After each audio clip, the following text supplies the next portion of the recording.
So a question came up today about linearization, and does it matter how you linearize something, and does it matter? I think it does. And to prove it to myself, I made a little bit of a simulation. So the problem is a block M being pulled up a frictionless incline over a massless pulley with massless rope, and a little m hanging off, pulling it down. The little m changes each time, so the mass of the system does change. And if you're watching this video, you're a smart person, so I'll just let you look. The red box is the theoretical time that I get. And then the question is, if I was to... Not letting me scroll. Oh, no, there we go. If I was to graph number 1, I should get a slope of g. But if I graph number 2, I should also get a slope of g. But if we do that with actual data, will you get g, and will the r squared values be different, and if so, why? Just going to scroll really quick through what I did without talking, because you can read the screen, and then I'm just going to show you the simulation.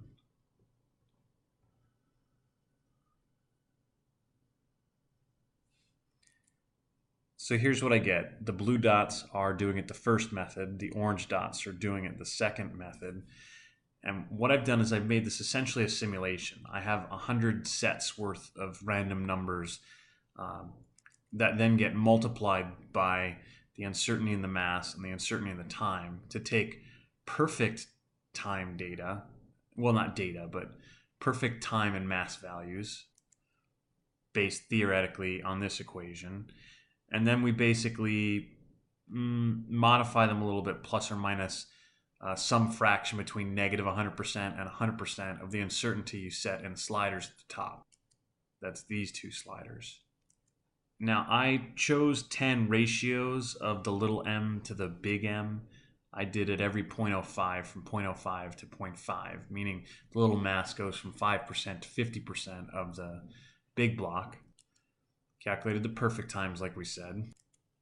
And then the perfect times, you then add to it some fraction of the uncertainty for each data point. And you do the same with each mass for each data point. So you're basically fudging some uncertainty here to see what sort of role that uncertainty may play. So the first thing I'm going to do, and maybe it's the most powerful, I don't know, is I'm going to hit play on the simulation. So it's going to go through 100 different scenarios. And what you want to focus on are obviously the dots, but also here, this is how Desmos does a fit function. Any variable that's unaccounted for, it tries to ascribe a value.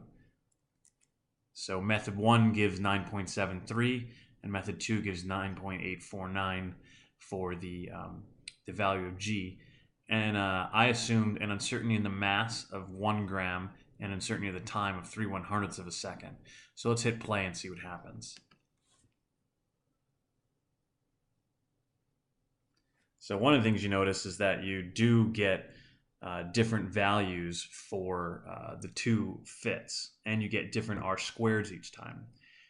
I think the way you linearize it affects sort of like a weighting of the uncertainty in each variable. Like if you're squaring something, uncertainty in that variable is going to matter more than the other. So I think it actually matters how you choose to linearize it. Now, one thing I can do is I can make the uncertainties in each go to 0, in which case you both give you exactly 9.81 as you would expect. Then it doesn't matter. But if there is an uncertainty, then I think it does matter.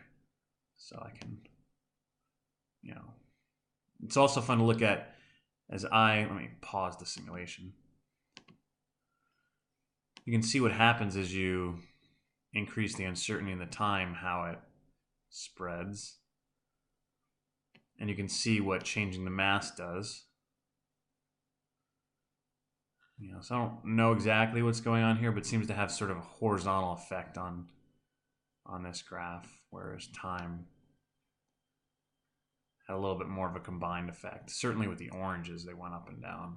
Although the blues look like they're going left and right. So I don't know exactly what I'm looking at when I'm changing these, but it might be worth a closer look, and this might be a fun way to do it. So play again.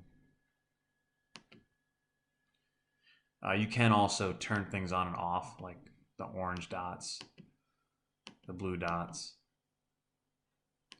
So yeah, I spent way too much time on this. If my students are seeing this, yeah, this is why your quiz isn't graded.